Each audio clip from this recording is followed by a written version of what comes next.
I want to start by introducing you to three people. A young mother sitting on a bench at a park, head down, typing into her phone, while her toddler wanders away from her. The second, a little kid in the middle of a grocery store, mid-meltdown, screaming. His parents just stand there. And the third, a college student, paying for coffee with a pink, bejeweled, stickered iPhone case. Now, be honest with me. You felt something about each of them, didn't you? I just gave you 3 sentences. That's it. No names, no backstory, nothing to go on. And you already had a picture. Maybe a little judgment riding along with that. That mom should have put the phone down. The kid needs some discipline. And that girl, well, whatever, you filled in the blank for yourself, most likely. And here's the uncomfortable part. You did that in under a second, automatically, without deciding to. And you were almost certainly wrong. My name's Tanner Lee Bechtel, and this is Humanity Leads.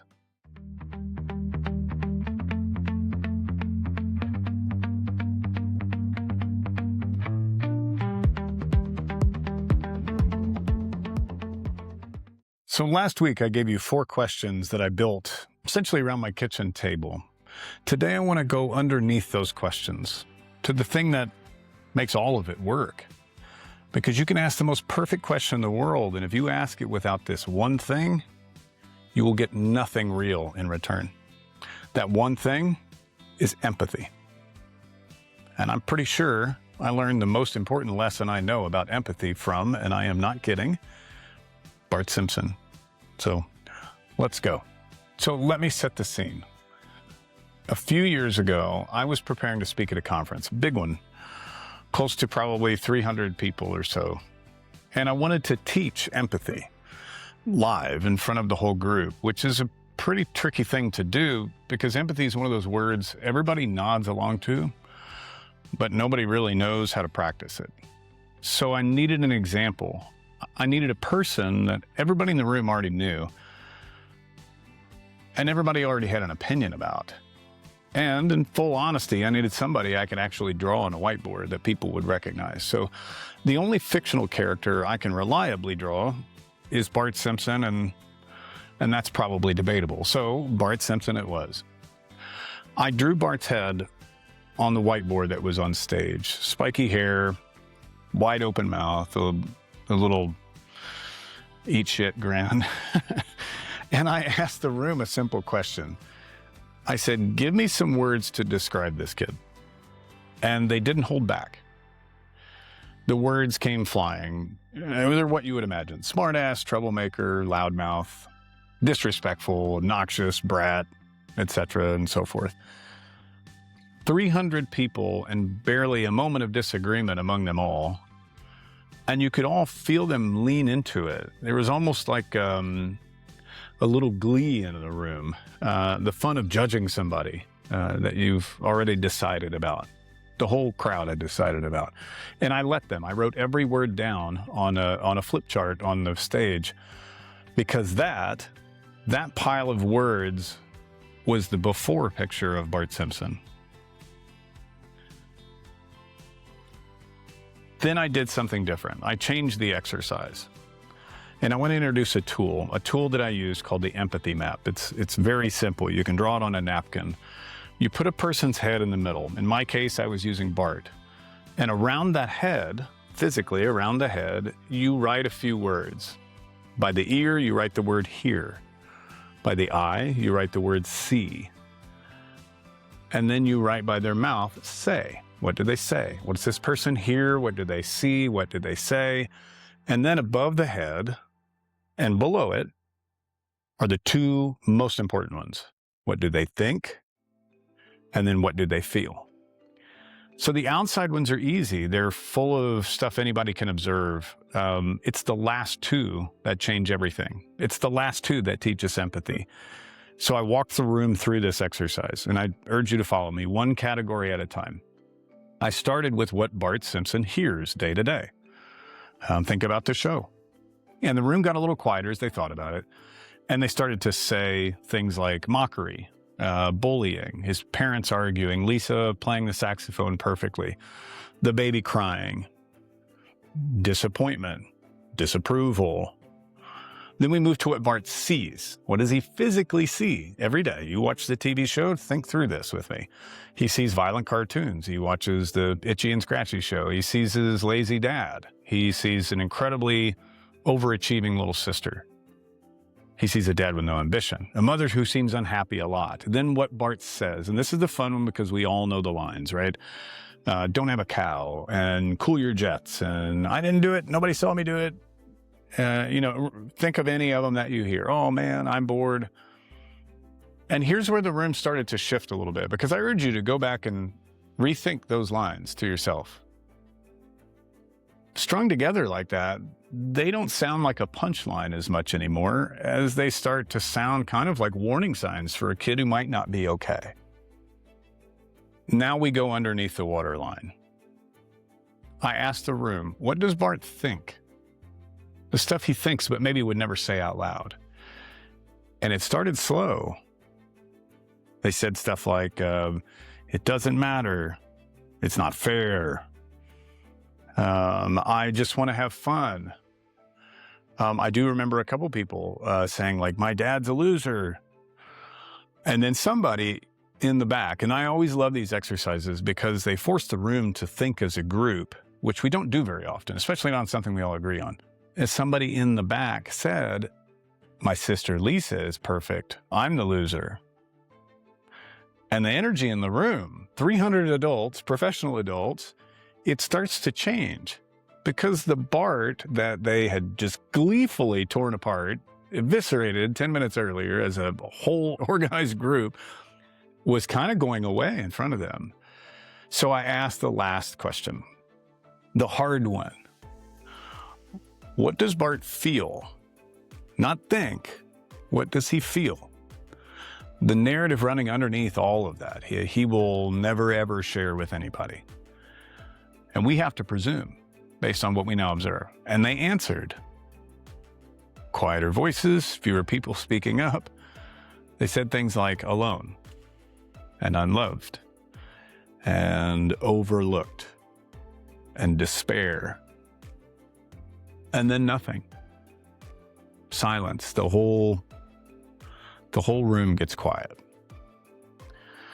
Now, I've done this exercise many times over the years, and every single time I do the same exact thing right here, right in this moment. I stop and I let that silence sit in the room, because the room needs to feel the weight of what just happened. They need to witness it in real time. They all need to recognize that they were wrong, that they were completely wrong. We were all wrong. At the end of one of those sessions, I think it was in Washington, D.C., out of that silence, a woman near the front said, almost to herself, I heard her say it, she said, I kind of want to adopt him. So this is the line I always come back to. I love this phrase, and I urge you to commit this to memory. People are icebergs. Almost nothing that makes a person who they are sits above the waterline. What you see, the behavior, the attitude, a comment in a meeting, spiky hair and the smart mouth, that's the tip. That's the tip of the iceberg. And it's maybe 10%.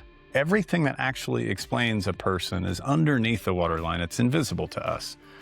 The things they hear all day, the things they've seen, the thoughts they never say out loud, the feelings that they don't admit, maybe even to themselves. And we make almost all of our judgments based on that top 10%. I want to be careful and precise here because this matters. Empathy is not sympathy. Sympathy is feeling sorry for someone. It's pity. It's looking down from the boat at the person struggling in the water. Empathy is different. Empathy is getting in the water. The dictionary calls it the ability to understand and share the feelings of another.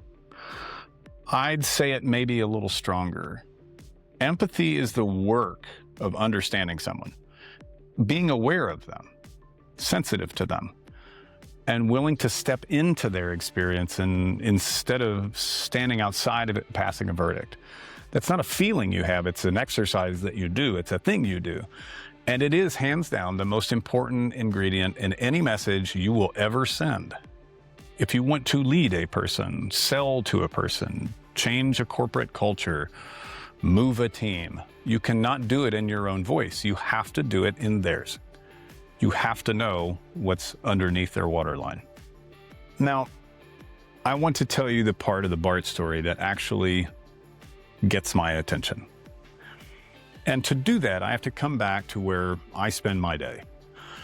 I've spent almost 20 years in technology, in AI, in automation, mainly building systems that are very, very good at reading people and their behaviors. We can model that behavior. We can predict the next click. We can score sentiment. We can sort people and their decisions into segments before I finish this sentence. Machines are getting extraordinary at the 10%, the part above the waterline. But here's the thing about Bart that I cannot shake. It's why I use him in this example every time. Bart Simpson is not real. He's a two-dimensional cartoon. He lives 22 minutes a week on TV. Every word he said is written by somebody, a group of people, to get a laugh. There's no waterline. There's nothing underneath.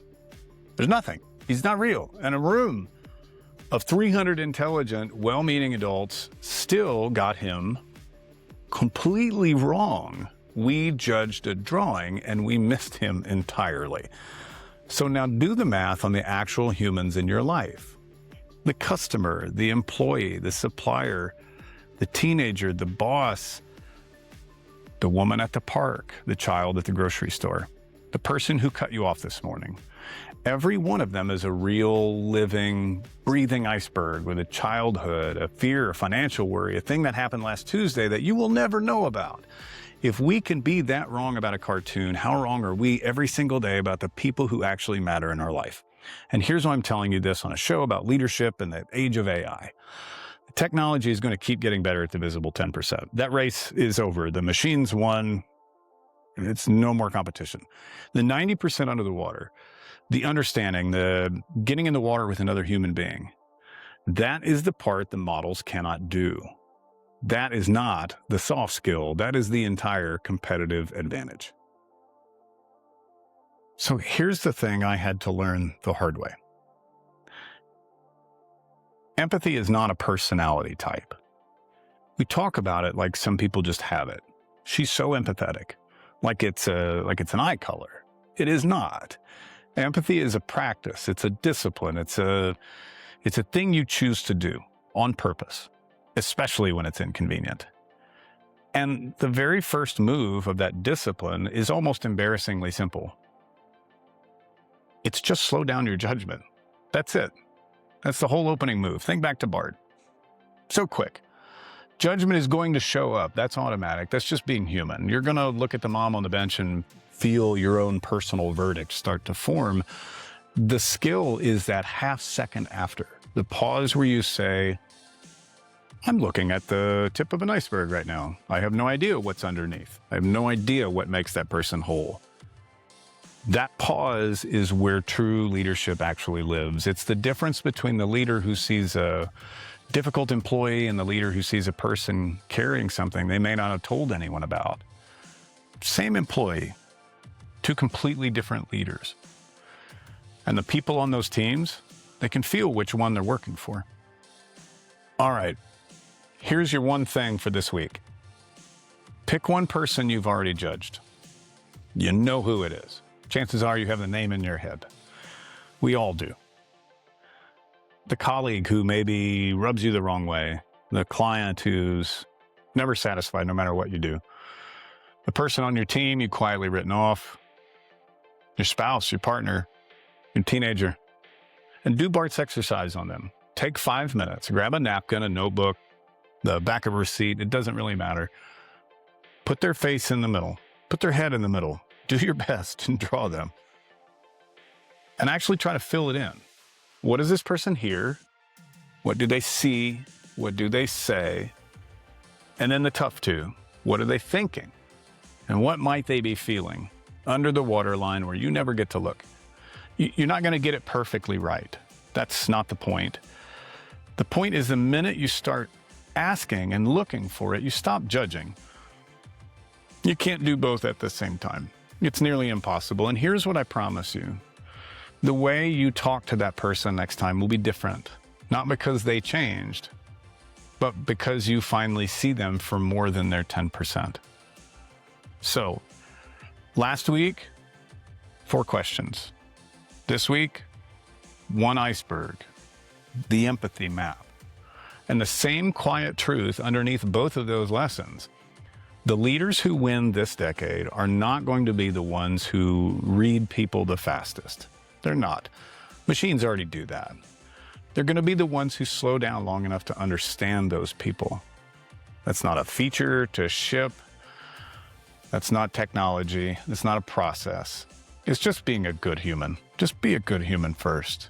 Be kind. Be thoughtful. Listen. Ask questions. Put empathy into practice. I'm Tanner Bechtel, and this is Humanity Leads, and thank you for being here. It means a lot to me. If this one landed, send it to someone. Send it to somebody you've been quick to judge. Send it to somebody who maybe needs to slow down and start asking. Then maybe go find out what's underneath their waterline. I'll see you next week.